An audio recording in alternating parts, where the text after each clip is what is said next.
बहनों और भाइयों नमस्ते।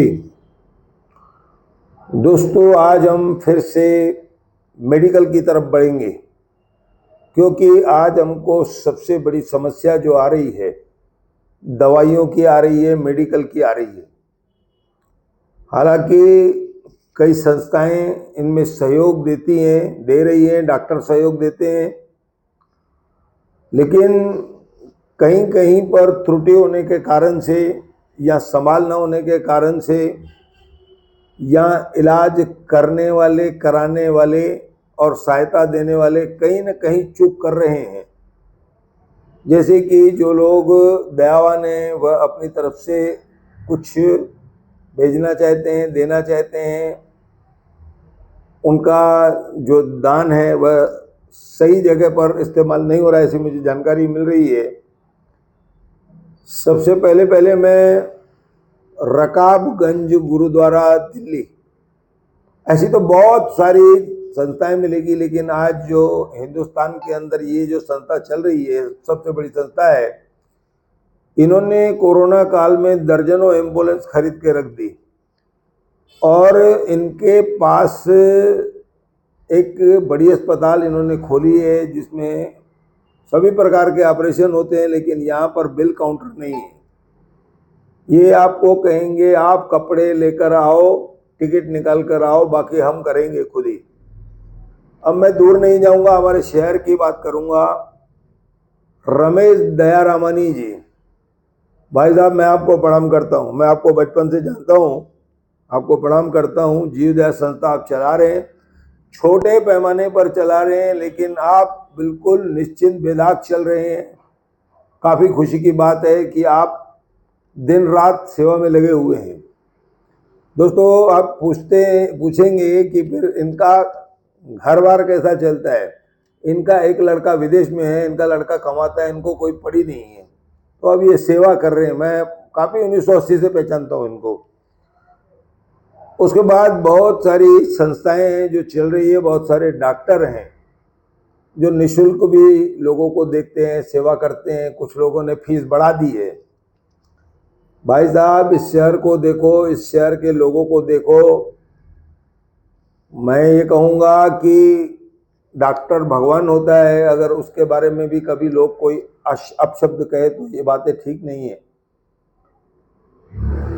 किसी न किसी के काम हर किसी को आना चाहिए। आज सबसे ज़्यादा जो नाम कमा रहा है ना, सुबह 8:30, 9, 10 बजे से लेकर रात को 12-1 बजे तक, वो है हमारे ललित चांदवानी जी।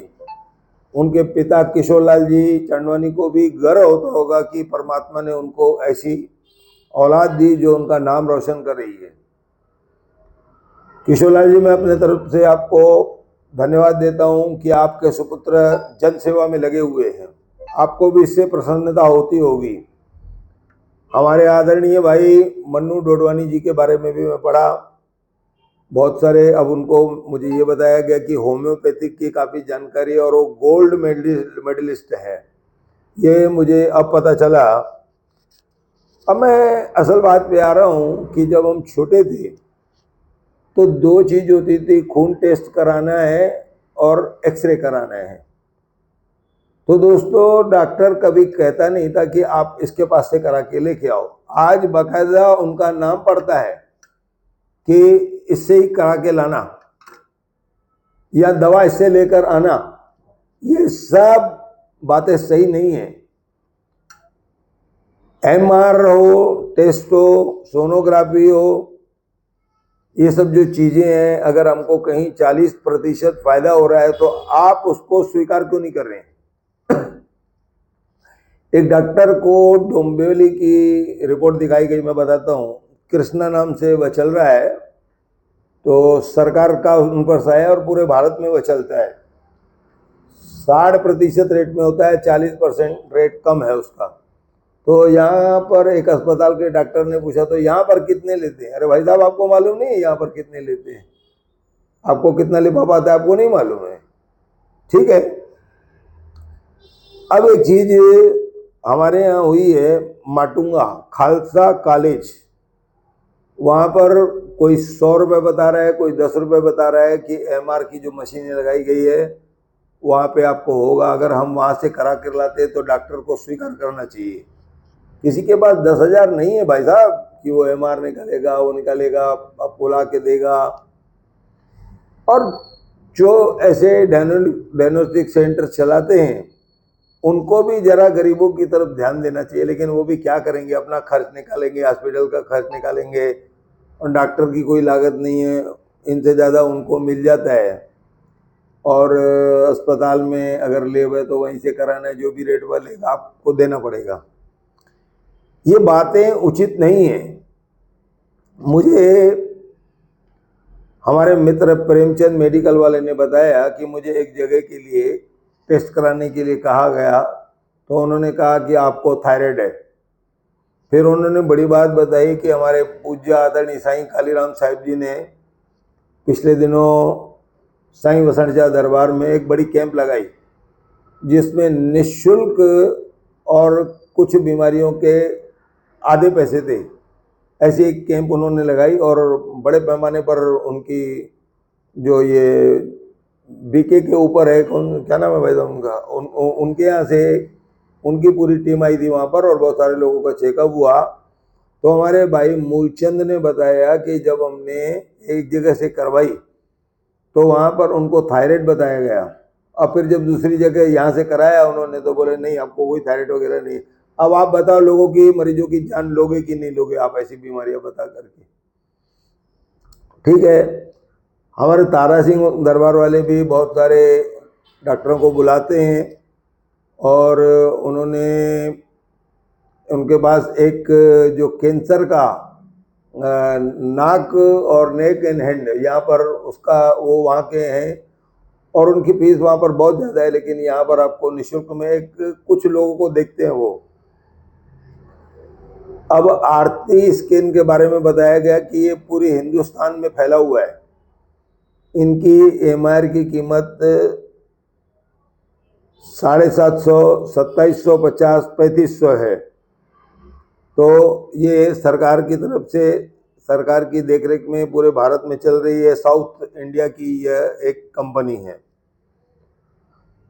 फिर मैं बताता हूँ Krishna diagnostic college, DY Patil Nerul में जो कॉलेज है, वहाँ पर आपको आधे रेट में ये सब इलाज होंगे।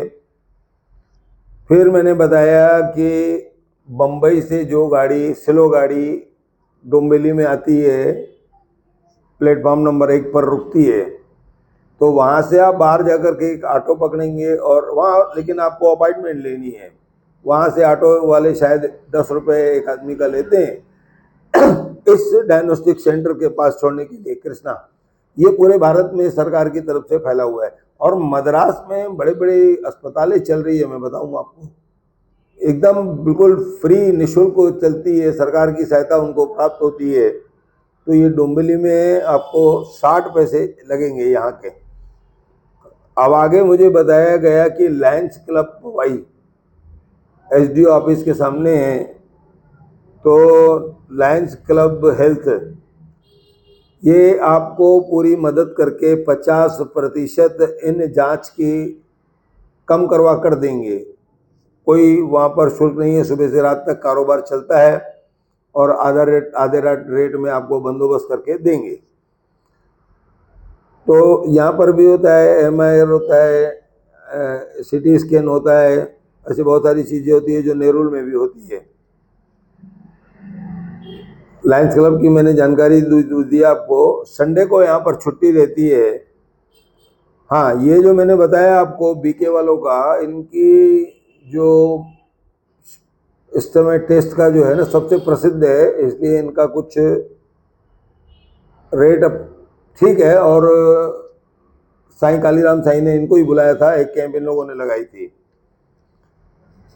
तो कुल मिलाकर ये जो सब चल रहा है, तो डॉक्टरों को ये जो जिनको जहाँ से इनको कम रेट में होकर मिल रहा है, तो उस पर लोगों को सहमति देनी चाहिए, और लोगों की वो जो टेस्ट करा कर लाते हैं उसको स्वीकार करनी चाहिए। दोस्तों, खुद मेरा भतीजा गया था डोंबिवली में, यहाँ पर उसे 20,000 रुपये कुल पैकेज बताया गया, लेकिन वही काम उसका डोंबिवली में 12,000 रुपये में हुआ। वो 8,000 रुपये आप समझ लीजिए कि एक छोटा सा आदमी उसके लिए कितना मायने रखता है। इसके अलावा दवाओं में भी मैंने बताया कि देखिए अब अस्पताल तो डॉक्टर चला रहा है, अब मेडिकल भी उसके अंडर में आ गया है।